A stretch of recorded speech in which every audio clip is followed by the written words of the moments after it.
पुढच्या बातमीकडे वळूयात। मुख्यमंत्री शिंदे आज मुंबईतील नालेसफाईच्या कामांची पाहणी करणार आहेत आणि सकाळी 9 वाजल्यापासून मुंबईमध्ये ठिकठिकाणी शिंदेंचा पाहणी दौरा जो आहे तो सुरू झालेला आहे। महत्त्वाची बातमी आपण पाहताय, नालेसफाई ही पूर्ण व्हावी यासाठी सर्वतोपरी प्रयत्न जे आहेत ते केले जात आहेत। मान्सूनपूर्व कामांचा आढावा काल मुख्यमंत्री एकनाथ शिंदे यांनी घेतलेला होता। बैठकीचं खास आयोजन करण्यात आलेलं होतं आणि आता सकाळी 9 वाजल्यापासून मुख्यमंत्री एकनाथ शिंदे नालेसफाईच्या कामाचा आढावा घेण्यासाठी मुंबईतल्या वेगवेगळ्या ठिकाणी जात आहेत।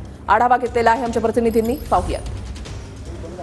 राज्याचे मुख्यमंत्री आज नालेसफाईचा पाहणी दौरा करणार आहे। गेल्या काही दिवसांपासून नाल्याच्या सफाईच्या संदर्भात राजकारण होताना आपल्याला पाहायला मिळत आहेत। मुंबई भाजपचे अध्यक्ष असलेले आशिष शेलार यांनी गेल्या 3-4 दिवसांपूर्वीच नालेसफाईचा पाहणी दौरा संपूर्ण मुंबईभर केलेला होता आणि त्यांनी थेट आरोप जे आहे ते मुंबई महानगरपालिकेवरती लावलेले होते की मुंबई महानगरपालिका नालेसफाईच्या कामामध्ये कुठेतरी अपारदर्शकता बाळगत आहे। त्यामुळे आज स्वतः मुख्यमंत्री ही ग्राउंड झिरोवरती उतरून या संपूर्ण नालेसफाईचा पाहणी आढावा जो आहे तो घेणार आहेत। त्यांच्या संपूर्ण या पाहणी दौऱ्याची सुरुवात जी आहे ती वडाळा येथील आयमॅक्स थिएटर जवळ असणाऱ्या या संपूर्ण नाल्यापासून केली जाणार आहे आणि आपण पाहू शकतो की नालेसफाईच्या कामाला जी आहे ती महापालिकेकडून जोरदार पद्धतीने कामाला सुरुवात देखील झालेली आहे। आज मुख्यमंत्री या ठिकाणी पाहणी दौऱ्याला येणार आहे, त्यामुळे या ठिकाणची नालेसफाईची कामं जी आहेत ती लगबगीने सुरू असलेली असल्याचं सध्या तरी आपल्याला पाहायला मिळत आहेत। व्हिडिओ जर्नलिस्ट गणेश मोरेसह अक्षय मंकणे, TV9 मराठी, मुंबई।